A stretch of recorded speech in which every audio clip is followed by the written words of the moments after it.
कजरी पेशवा और इस सावन का महीना चालू बा।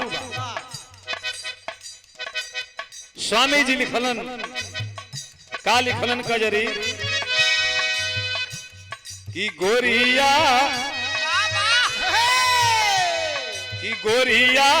सावन मास चुनरिया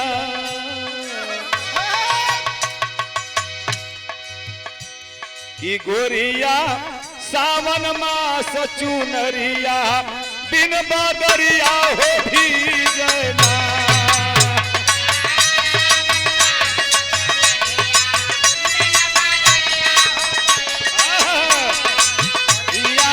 सावन मास चुनरिया बिन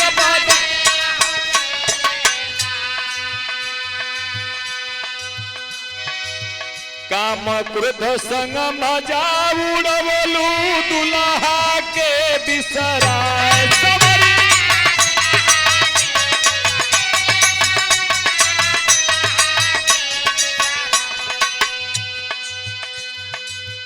काम क्रोध संग मजा उड़वलू दुल्हा के बिसरा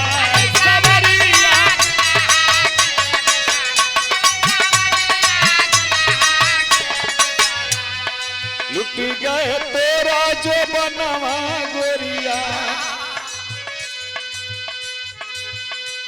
ओ लुटी गए तेरा जो बनवा गोरिया बिन बादरिया हो भी जाना।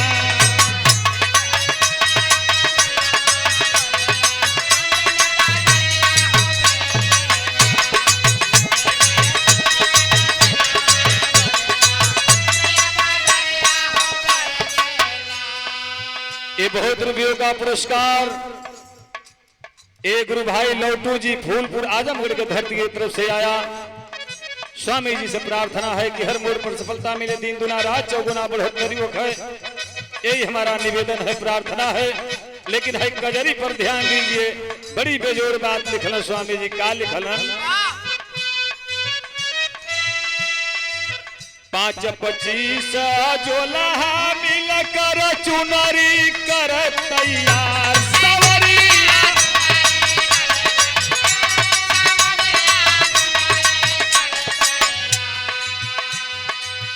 5-25 जोलहा अरे चुनरी कर तैयार सवरिया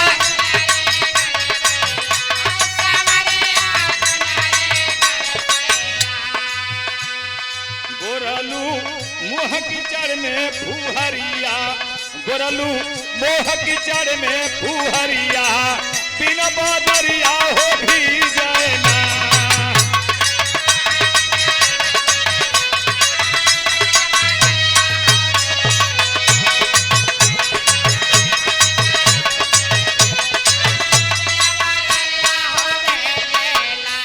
तो गोरिया सावन मास चुनरिया गोरिया सावन मास चुनरिया बिन बादरिया हो भी जाना।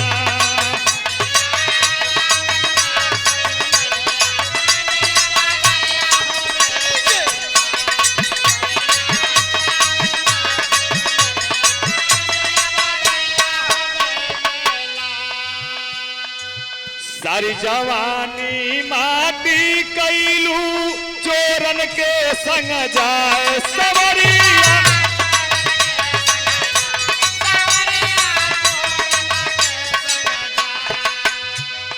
देखलू ससुर का ना दुअरिया। बाबू साहब कितनी बेजोड़ बात है। ओ देखलू ससुर का ना दुअरिया बिन बादरिया हो भी जाना।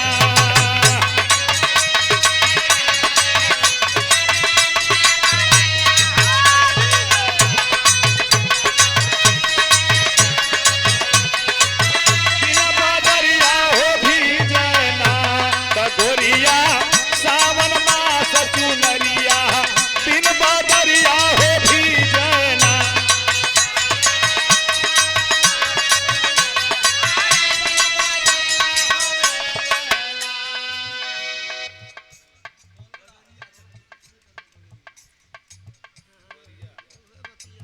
और ये देखें सोनू की तरफ से बहुत रुपयों का पुरस्कार आया। मालिक से प्रार्थना है कि हर मोड़ पर सफलता मेरे दिन दुना रात चौगुना बढ़ोतरी है, यही स्वामी जी से प्रार्थना है। लेकिन अगली लाइन का लिख लो स्वामी जी। स्वामी जी सरकार सतगुरु घाट पचुनरी ला सफिया सबरी